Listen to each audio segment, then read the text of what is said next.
오늘은 본문의 말씀을 통하여 하나님의 역사를 경험하시다라는 주제로 말씀을 나누도록 하겠습니다. 여러분, 우리가 믿는 하나님은 어떤 하나님이실까요?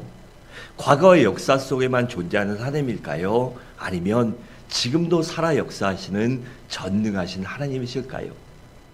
물론 우리가 믿는 하나님은 지금도 살아계시며 우리 가운데 살아서 언제나 영원토록 역사하시는 살아계신 만군의 여호와 하나님이십니다. 그래서 히브리서 13장 8절은 이렇게 말씀합니다. 예수 그리스도는 어제나 오늘이나 영원토록 동일하시니라고 했습니다. 우리 모두 이 하나님을 믿고 의지하시기 바랍니다. 여러분, 오늘 본문의 주인공인 고넬료는 로마 제국의 백부장으로 식민지였던 이스라엘을 통치하기 위해 파견 나와 있던 군인이었습니다. 그런데 그가 파견 나온 파견지에서 생활하다가 유대교를 접하게 돼요. 하나님을 접하게 됩니다. 그리고 이들 믿는 여호와 하나님, 야훼 하나님이 참 신이라는 것을 깨닫고 개종을 합니다. 그리고 신실하게 경건하게 살아가다가 베드로에게 복음을 듣고 구원받고 성령까지도 받게 되는 것이 바로 우리가 3주째 나누고 있는 본문의 말씀입니다. 그가 성령을 받을 때는 오늘 읽은 것처럼 마치 마가 다락방에 모였던 120명의 성도들이 하나님이 부으셨던 그 성령의 역사를 체험합니다. 그래서 그들도 방언을 하며 하나님을 높이며 찬양하게 되었습니다. 그렇다면 고넬료는 어떻게 했기 때문에 살아계신 하나님의 역사를 이렇게 생생하게 경험하게 되었을까요? 다시 말해, 하나님께서는 어떤 사람에게 이렇게 역사하실까요? 첫째로, 하나님께서는 준비된 자에게 역사하십니다. 여러분, 베드로는 고넬료의 하인들을 따라 가이사랴 지방에 있던 고넬료의 집에 방문했습니다. 그런데 곧 베드로가 방문하자 그곳에는 고넬료가 자신만 있었던 것이 아니라 그의 온 가족과 친구들과 친척들뿐만 아니라 심지어 부하와 하인들까지도 베드로를 맞이할 준비를 하고 예배드릴 준비, 말씀드릴 준비를 하고 그렇게 기다리고 있었습니다. 24절은 이렇게 말합니다. 이튿날 가이사랴에 들어가니 고넬료가 그의 친척과 가까운 친구들을 모아 기다리더니라고 했습니다. 또한 고넬료는 기도로도 이미 충분히 준비하고 있었습니다. 2절과 4절은 이렇게 말합니다. 그가 경건하여 온 집안과 더불어 하나님을 경외하며 백성을 많이 구제하고 하나님께 항상 기도하더니 하루는 제90쯤 되어 환상 중에 밝히 봄에 하나님의 사자가 들어와 이르되 고넬료야 하니 고넬료가 주목하여 보고 두려워 이르되 주여 무슨 일이니까? 천사가 이르되 내 기도와 구제가 하나님 앞에 상달되어 기억하신 바가 되었으니라고 했습니다. 이렇게 고넬료는 날마다 시간을 정해놓고 하나님 앞에 철저히 기도로 준비하는 사람이었습니다. 그렇게 준비했기 때문에 하나님의 성령의 역사를 경험하게 된 것입니다. 그리고 또한 사람들까지 모아놓고 은혜 받을 준비를 하고 기다리고 있었습니다. 그렇기 때문에 구원도 받고 성령까지도 받게 된 것입니다. 여러분, 오순절 마가의 다락방에 성령님이 언제 강림하셨죠? 그들의 120명의 성도들이 10일 이상이나 간절히 모여 기도로 준비하고 있었을 때 성령님이 그들에게 임하셨습니다. 여러분, 이처럼 성령의 역사는 바로 우리가 준비한 만큼 우리가 준비하고 사모하는 것에 비례해서 그만큼 우리에게 역사하고 임하게 됩니다. 또한 하나님의 은혜도 우리가 준비한 만큼 준비한 것에 비례해서 임하게 됩니다. 그렇기 때문에 똑같은 시간과 장소에 있더라도 은혜 받는 사람이 있는가 하면 은혜 받지 못하는 사람이 존재하는 것입니다. 여러분들도 정말 살아계신 하나님을 경험하기 원하십니까? 그렇다면 여러분들도 항상 미리 준비하시기 바랍니다. 항상 기도로 준비하고 예배 시간에 미리 와서 준비하시기 바랍니다. 은혜 받을 준비, 하나님 받을 준비를 하며 자매 기도로 우리를 깨끗하고 경건하게 준비하시기 바랍니다. 하나님의 역사는 많이 준비하는 사람에게 잘 임하기 때문입니다. 둘째로 하나님의 역사는 겸손한 자에게 임합니다. 여러분, 고넬료 가정의 성령의 역사가 일어난 것은 바로 그들이 겸손했기 때문입니다. 고넬료는 베드로가 자신의 집에 당도하자 어떻게 합니까? 그 앞에 나가 엎드려서 절합니다. 25절은 이렇게 말합니다. 마침 베드로가 들어올 때 고넬료가 맞아 발 앞에 엎드려 절하니라고 했습니다. 여러분, 이것은 결코 쉬운 일이 아니었습니다. 고넬료는 점령군 장교였지만 베드로는 식민지의 일개 무명 인사였기 때문입니다. 그럼에도 불구하고 고넬료는 베드로의 발 앞에 엎드려 절한 것은 그가 얼마나 겸손인 사람인 것을, 겸손하고 또한 은혜 받을 준비를 하고 있었던가를 보여주고 있습니다. 그리고 하나님께서는 그렇게 겸손했던 고넬료에게 성령의 역사를 부어주신 것입니다. 또한 베드로 역시 겸손한 사람이었습니다. 고넬료가 절을 하자 당연한 것으로 받아들이지 않고 급히 그를 일으켜 세우며 나도 당신과 같은 사람입니다 라고 그렇게 말했어요. 26절은 이렇게 말합니다. 베드로가 일으켜 이르되 일어서라 나도 사람이다 하고 라고 했습니다. 여러분, 사람들은요 일반적으로 높은 자리로 올라가거나 사업이 잘 되거나 돈이 많아지거나 이름이 나거나 하다 보면요 처음에는요 나도 같은 사람이다, 나도 똑같다 이런 마음을 갖고 겸손합니다. 그런데 시간이 점점 흐르다 보면 나는 조금 특별한 사람, 저들보다 뭔가 난 사람이라는 그러한 생각을 알게 모르게 갖게 됩니다. 또 그런 시간이 오래되다 보면 자신이 마치 신과 같은 아니면 절대적인 힘을 가진 사람처럼 그렇게 인지하고 행동합니다. 그래서 이제는 그렇게 되면 돈과 권력과 지위의 칼을 마구 휘두르게 되는 것입니다. 저들은 나보다 못한 사람, 세상에 TV에 나온 것처럼 일반 백성들, 국민들은 개돼지다 이렇게 생각하니까요 갑질하고 막하고 그들한테 그런 것입니다. 그것이 바로 자신들이 나는 저들보다 낫다, 나는 저들보다 피가 틀리고 종자가 틀리고 저들보다 날 때부터 대단한 사람이라는 그러한 교만한 의식을 갖기 때문입니다. 여러분, 사람이 어디 있습니까? 아무리 잘났어도 하나님 앞에서는 똑같은 사람입니다. 목사든 권사든 장로든 집사든 성도든 하나님 앞에서는 동일한 성도입니다. 우리가 그런 의식을 갖고 있다면 교회에서 내가 목사네, 내가 권사네, 내가 장로네 하고요 거들먹거리고 목에 힘주고 기부스하지 않습니다. 언제나 낮은 자리에서 겸손하게 섬길 줄 알고 인사하고요 그렇게 할 줄 알아야 합니다. 세상에서도 마찬가지입니다. 내가 하나님의 은혜로 잘 됐다면, 하나님의 축복해 주셨다면 더 우리가 그 은혜에 감사하며 내게 주신 것 같고 섬기고 베풀며 덕을 세울 줄 알아야 하는 것입니다. 그러지 못할 때 하나님이 주신 은혜를 갖고 축복을 갖고 지혜를 갖고 물질을 갖고 권력을 갖고 명예를 갖고 타인을 업신여기면요 하나님이 어찌하실까요? 기뻐하시지 않습니다. 때로는 하나님이 그에게 그 축복하여 주신 것을 후회할지도 모르기 때문입니다. 여러분, 그러한 것들을 우리는 그러한 사람이 되지 마시기 바랍니다. 그러다가 이단도 탄생하는 거고요. 그러다가 사이비 교주가 생기는 것 아닙니까?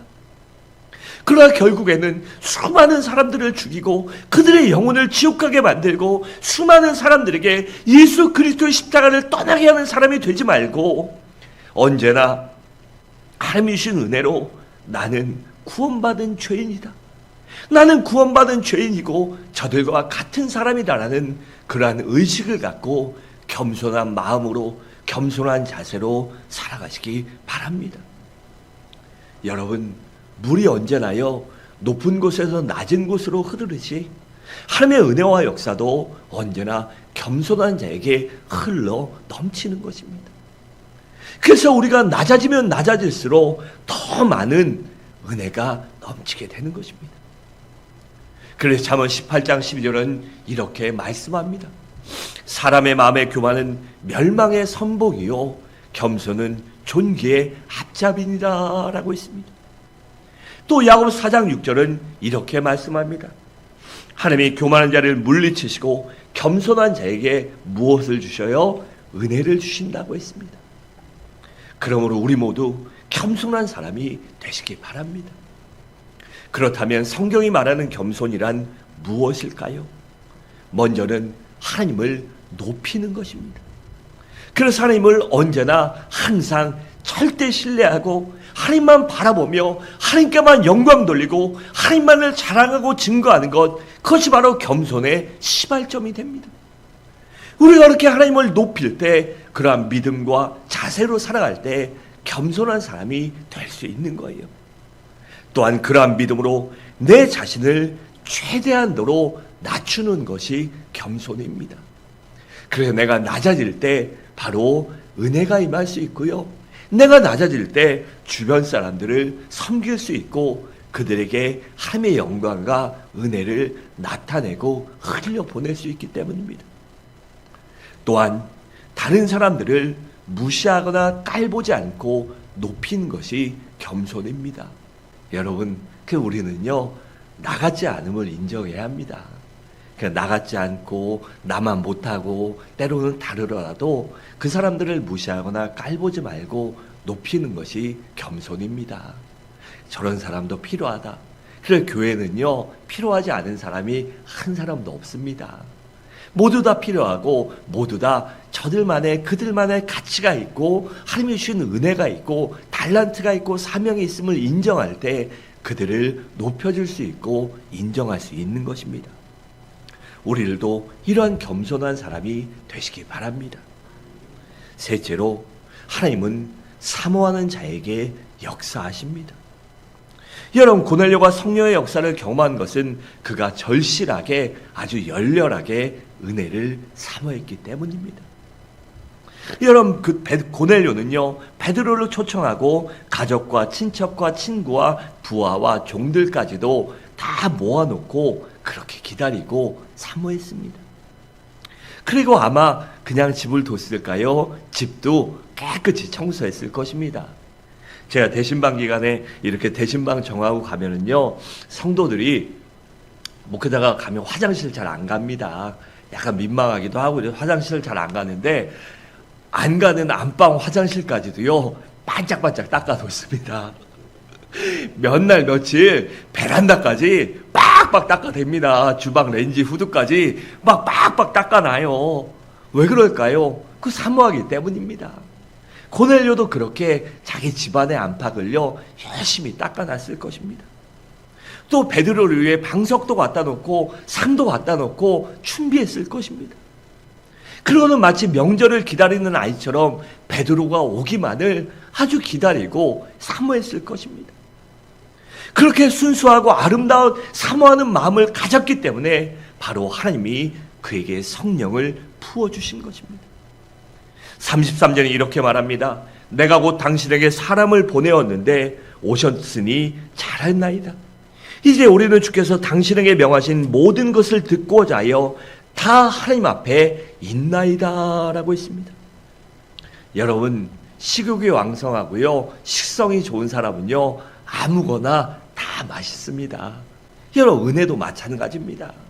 우리가 은혜를 사모하고 은혜를 좋아하고 밖에서 열심히 노력하다 보면요, 내가 힘들어도, 내가 귀찮아도, 내가 어려워도 내가 은혜 받아야 된다, 내가 은혜 하나님에 임해야 된다, 내가 그 은혜로 살리라고 결단하고 노력하면요, 하나님이 내가 지치도록 넘치도록 부어주시는 것입니다. 여러분, 그래서요, 우리는 언제나 말씀에 순종할 줄 알아야 하는 것입니다. 그래야 바로 역사가 일어나기 때문입니다. 여러분, 내가 하나님의 역사를 경험하느냐 못하느냐는요, 전적으로 나의 태도에 달려 있습니다. 내가 얼만큼 사모하고 얼만큼 노력하고 얼마나 열렬히 은혜를 바라는가 열망하는가에 따라서 내게 은혜가 임하는 정도가 다르기 때문입니다. 여러분, 가나안 여인을 보세요. 예수님께서 그 동네에 방문하시자 예수님만 만나면 내 딸이 고침받겠다, 내 딸이 살게 되겠다라는 그런 믿음을 갖고 주님 앞에 나가 내 딸에 들린 귀신을 쫓아달라고 간청합니다. 그런데 주님이 어떻게 하시죠? 그냥 무시하십니다. 그 여인이 그렇게 부르짖고 매달려도요, 못 본 척 하십니다. 그래도 그 여인은 포기하지 않고 주님께 간청합니다. 그래서 주님이 뭐라고 하십니까? 나는 이스라엘의 잃어버린 양 외에는 보냄을 받지 않았다라고 말씀하십니다. 그 말이 무슨 말입니까? 당신 같은 이방인하고는 내가 관여하지 않습니다. 난 유대인들을 위해서 왔지, 하나님의 백성들을 위해서 왔지, 하나님의 백성이 아닌 사람들에게 오지 않았습니다라고 합니다. 그러다 그 여인이 어떻게 합니까? 에이씨 하면서 돌아갑니까? 아닙니다. 포기하지 않고 끝까지 도와달라고 매달립니다. 그러나 주님께서 이번엔 뭐라고 하십니까? 자녀의 떡을 취하여 개들에게 주는 것이 마땅치 않다고 그렇게 그녀를 모멸감을 주고 모욕하십니다. 그런데 이 여인은 어떡합니까? 그럼에도 불구하고요, 맞습니다. 자녀의 떡을 취하여 개들에게 던짐이 마땅치 않아요. 그런데 개들도요, 주인의 상에서 떨어지는 부스러기를 먹고 삽니다. 그러니까 그 부스러기 은혜로라도 제발 나에게 그 조금이라도 허락하여 주시면 내 딸이 살 줄 믿습니다. 제발 저에게 그 은혜를 주십시오라고 그렇게 끝까지 포기하지 않고 매달리고 부르짖습니다. 그래서 주님께서 뭐라고 하십니까? 여자여, 과연 내 믿음이 크도다. 내 소원대로, 내 믿음대로 될지어다 라고 하십니다. 여러분, 주님은요, 그녀를 멸시하고자 모욕하고자 하신 것이 아닙니다. 그녀가 얼마나 은혜를 사모하는지, 얼마나 주님을 믿는지 그 믿음을 테스트하신 것입니다. 여러분, 그러므로 우리들도요, 주님이 테스트하실 때 쉽게 포기하지 마시기 바랍니다. 쉽게 원망하거나 불평하지 말고 끈질기게 도전하시기 바랍니다. 그러면 우리가 그렇게 나아갈 때 반드시 주님의 역사가 임하게 될 것입니다. 여러분, 주님이 주로 활동하셨던 가버나움을 보세요. 주님은 그들 앞에서 수많은 권능과 이적을 행하셨지만 저들은 주님을 사모하거나 갈망하거나 열망하지 않았습니다. 그래서 주님께서는 저들을 심하게 책망하십니다. 마태복음 11장 21절에 24절을 함께 읽겠습니다. 시작.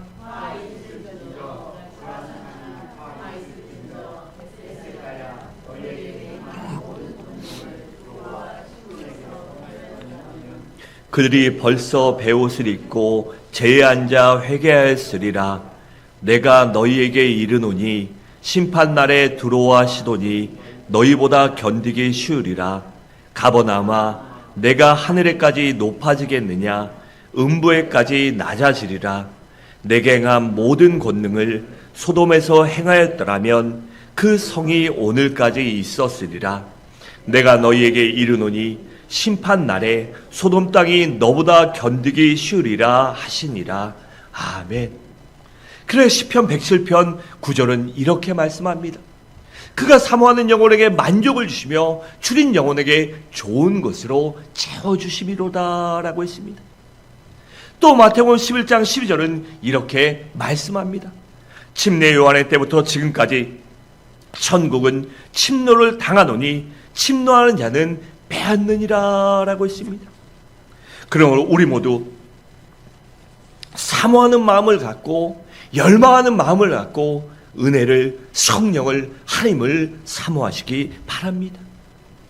마지막으로 하나님은 순종하는 자에게 역사하십니다.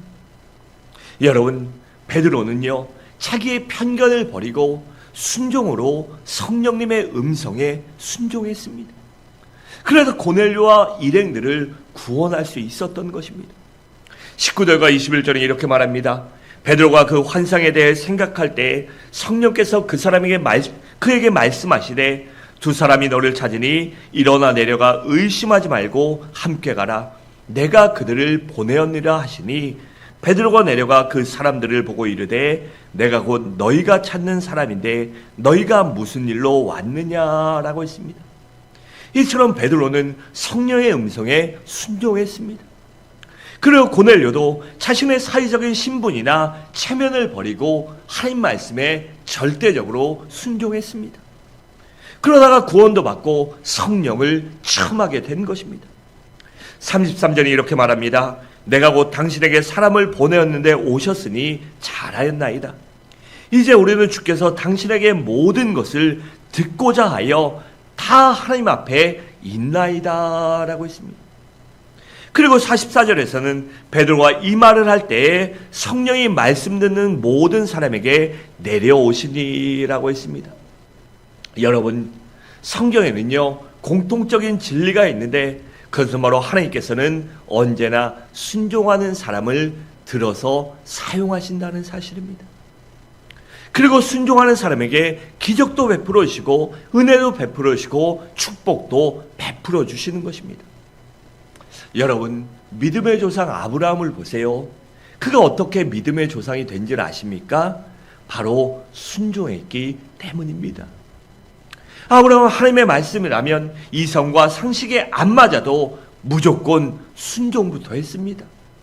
그리고 즉시 순종했고 지시한 대로 말씀대로 100% 순종했습니다. 그래서 그가 하나님의 은혜와 역사를 체험하고 믿음의 조상이 된 것입니다. 또 우리 주님을 보세요. 마지막 십자가를 지는 그 고통스러운 것까지도 하나님 말씀에 순종하셨습니다. 마태복음 26장 39절은 이렇게 말씀합니다. 조금 나아가서 얼굴을 땅에 대시고 엎드려 기도하여 이르시되 내 아버지여 만일 할 만하시거든 이 잔을 내게서 지나가게 하옵소서. 그러나 나의 원대로 마시옵고 아버지의 원대로 하옵소서 하시고라고 했습니다. 이처럼 그것을 피하기를 하나님 앞에 간구했지만 그러면서 어떻게 구하셨습니까? 내게 할 잔을 너무나 피하고 싶습니다. 그 고통과 어려움을 피하고 싶습니다. 하지만 그것이 아버지의 뜻이라면 아버지의 뜻대로 되기 원합니다. 아버지의 뜻이라면 내가 그것도 인내하고 감내하겠습니다라고 기도한 것입니다. 여러분, 우리들도 이러한 마음과 믿음을 품으시기 바랍니다. 하나님의 뜻이라면 내가 무조건 순종하겠습니다. 지금 이것이 내가 힘들고 어렵고 괴롭지만 그것이 하나님의 뜻이라면 내가 견뎌내겠습니다. 내가 이겨내겠습니다. 내가 끝까지 순종하겠습니다. 그러니까 내게 믿음을 주시고 이겨낼 수 있는 힘도 주시고 인내력도 주시고 담대함도 주시고 두려움을 이겨낼 수 있게 하시고 또한 은혜와 믿음을 주사 끝까지 순종할 수 있게 믿음을 지킬 수 있게 기도하시기 바랍니다. 그래서 빌립보서 2장 5절과 8절은 이렇게 말씀합니다. 너희 안에 이 마음을 품으라. 곧 그리스도 예수의 마음이니 그는 근본 하나님의 본체시나 하나님과 동등됨을 취할 것으로 여기지 아니하시고 오히려 자기를 비워 종의 형체를 가지사 사람들과 같이 되셨고 사람의 모양으로 나타나사 자기를 낮추시고 죽기까지 복종하셨으니 곧 십자가에 죽으심이라 라고 있습니다.